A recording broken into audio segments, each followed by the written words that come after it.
I own it. I am giving a piece of advice that over the long term can feel heavy.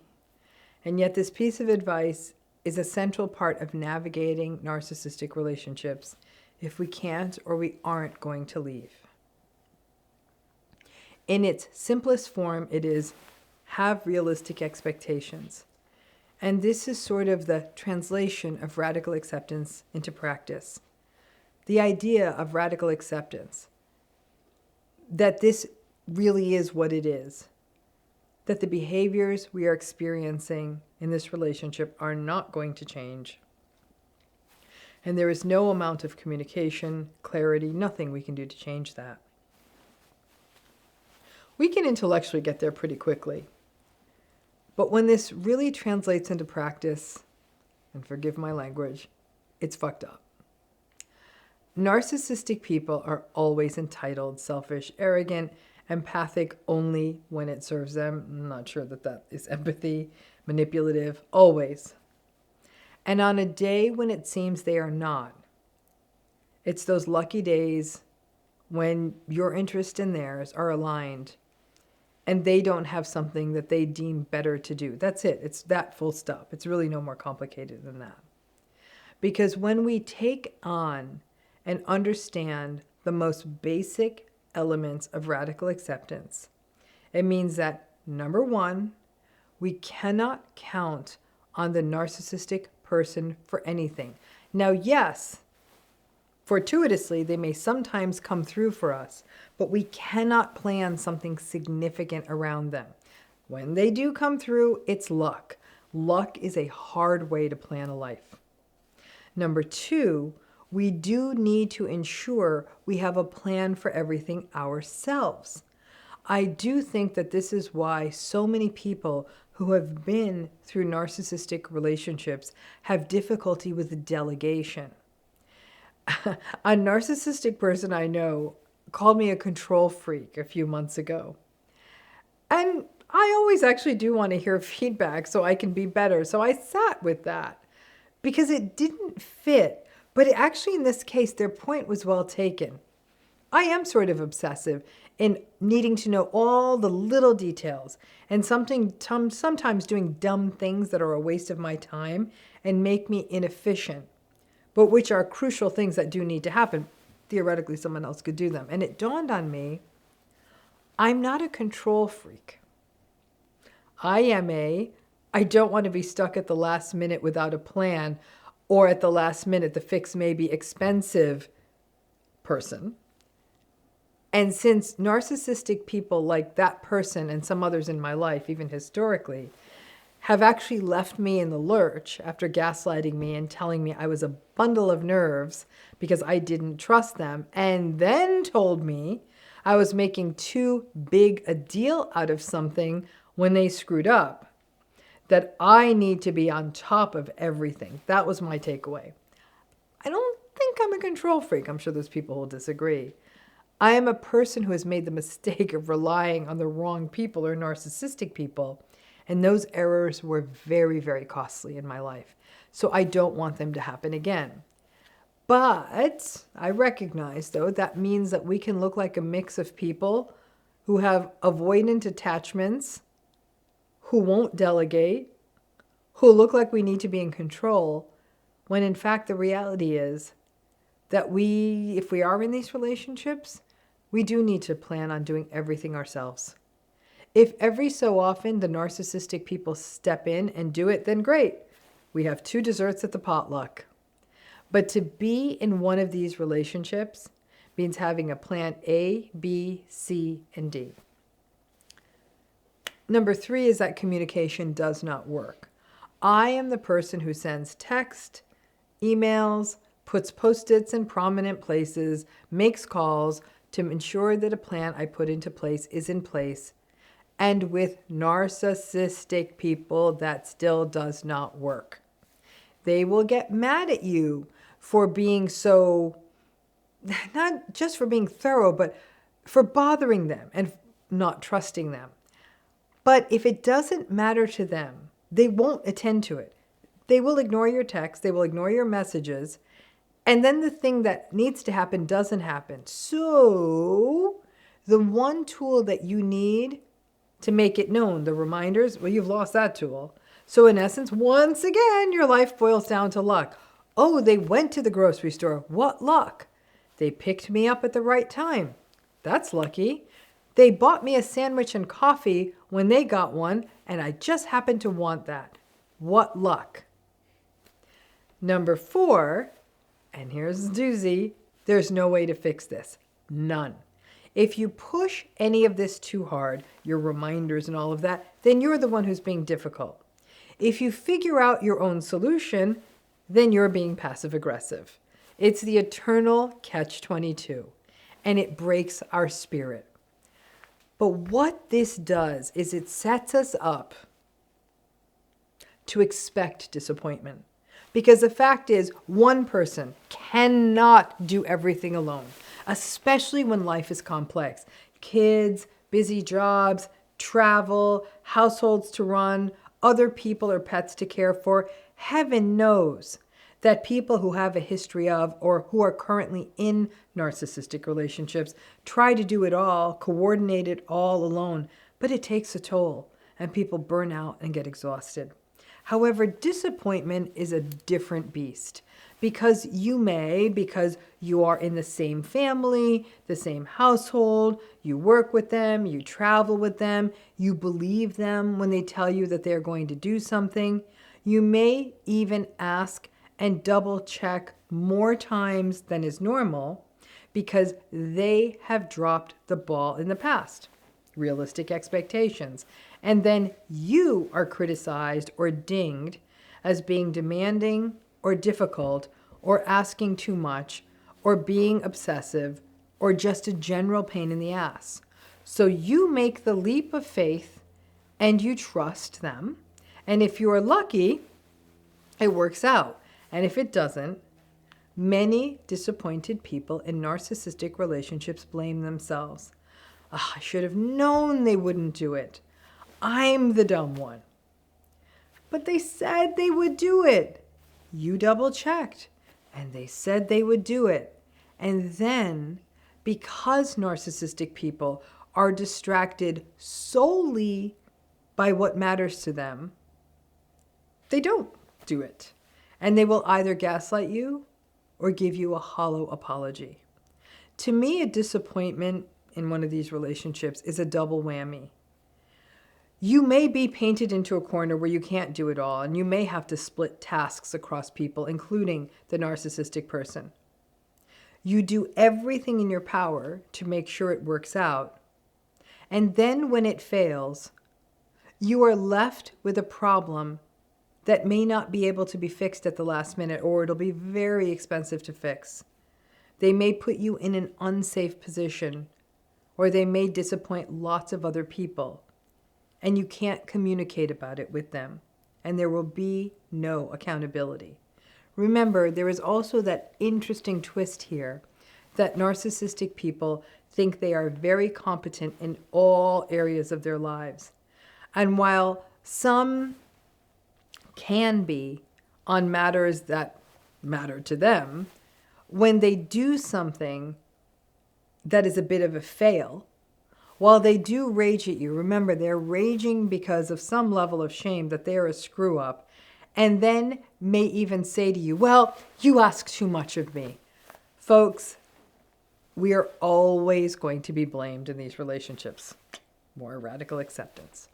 So then what? Well, the then what here is messy. Unfortunately, one of the risks is the then what could be you stop trusting everyone, you overdo things, you overplan. I did this recently on a trip.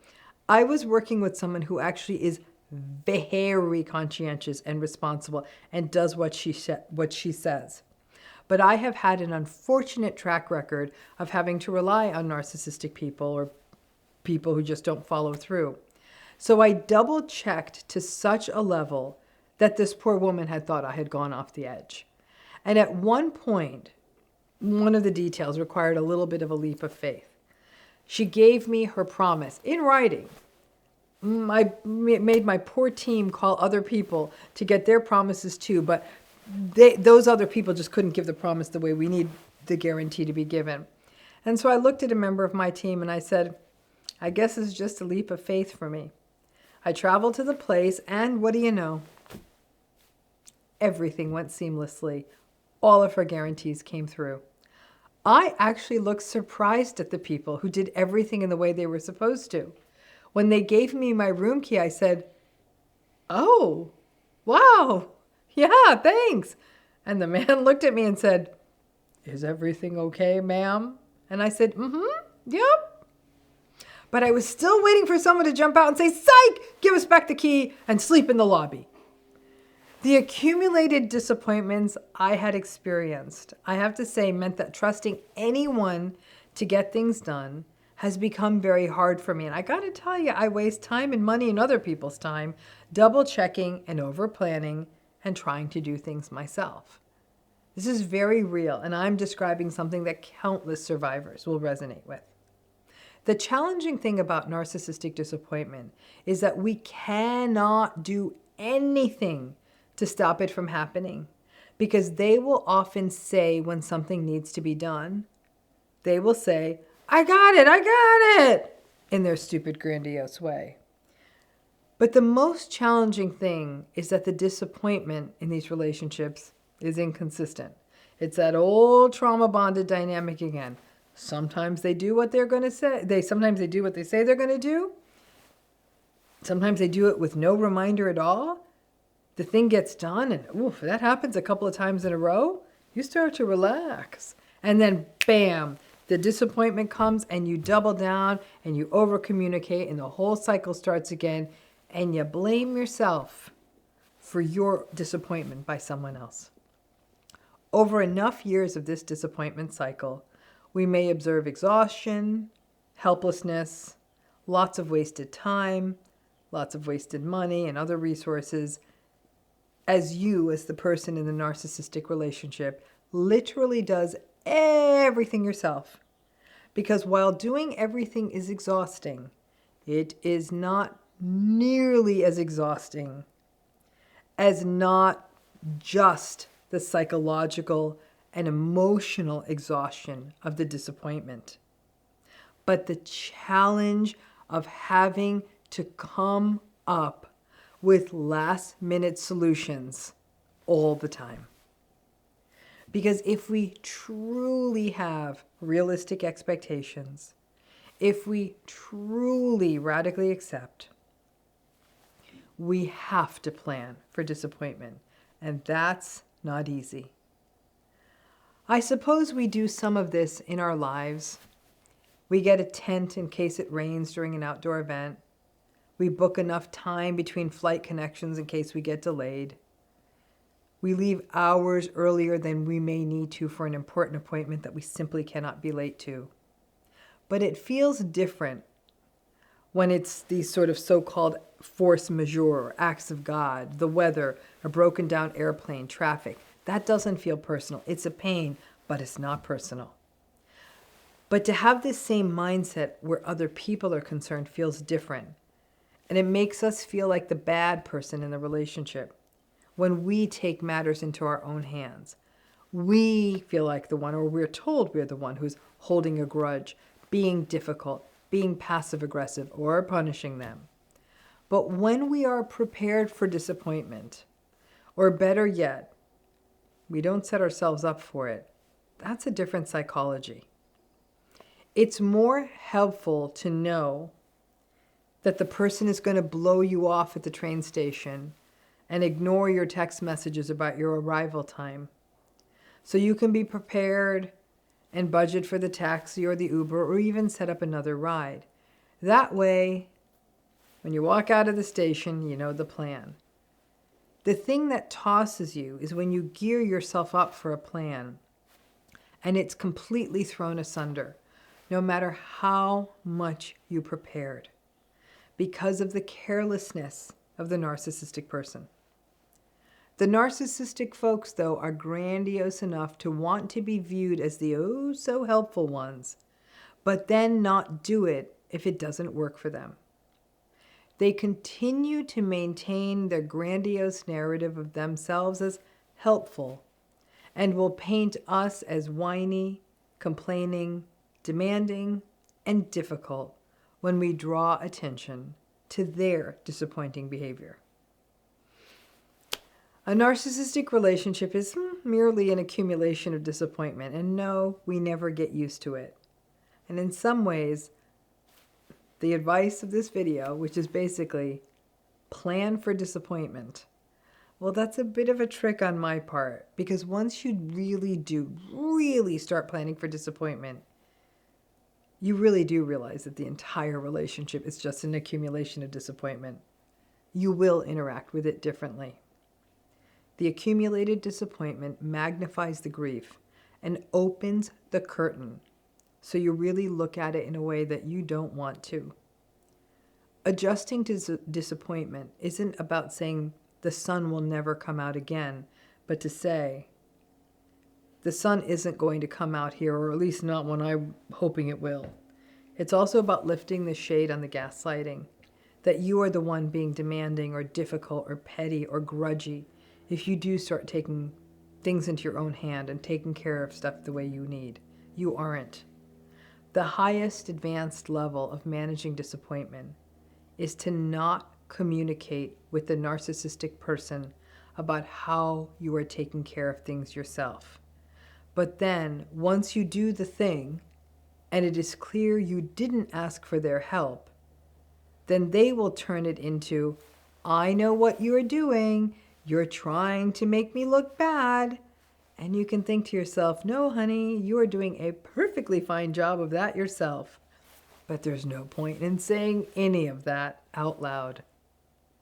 And all of this helps you do something else. It makes you more discerning where trust is concerned. That person who recently, everything went exactly as we had discussed, and it was clear that she wouldn't disappoint. She was communicative. She was on it. The folks who disappoint us consistently do so. They are too in their own selfish, entitled universes to follow through. Those are different people. One day it becomes not about planning around disappointment, but recognizing the limitations of the narcissistic relationship, because yes, a narcissistic relationship is an accumulation of disappointment, but it is also an accumulation of limitations. And even though the narcissistic person doesn't understand that they are limited, healing and navigating and not losing our minds means that we understand that they are. Small ticket stuff. A cake for a potluck, you can have another on backup in the fridge. A lunch date, if they don't show up, you read your book and eat your lunch. Watering the plants, you can have self-watering devices in place or get new plants. In those cases, when the narcissistic person lets you down, the backup is a lot easier at hand. But the big ticket stuff, book the tickets on time, get something time sensitive that is for you done, or there's no second chance. Clear out the time to take you to a important medical appointment, like a chemotherapy appointment. Pick you up on time from a place where you may not have options to easily get picked up. That's not so easy to have that backup plan. And all of us have different takes on what constitutes big ticket stuff. And we have different solutions and resources available to us. I have often said that being in a narcissistic relationship is expensive. Not just psychologically, because it is, but because also we pay for things we shouldn't have to pay for. Because if we have to hire out even the most basic tasks, if we have to buy backups, we pay other people to do things that in a normal relationship that would get done, it adds up. Adjusting to disappointment is a terrible feeling, and it can be a setup to see the relationship clearly in a rather painful and grief-evoking way. And it can turn the lights on radical acceptance up really clearly, and it may feel like you are doing everything yourself. And that's because you are.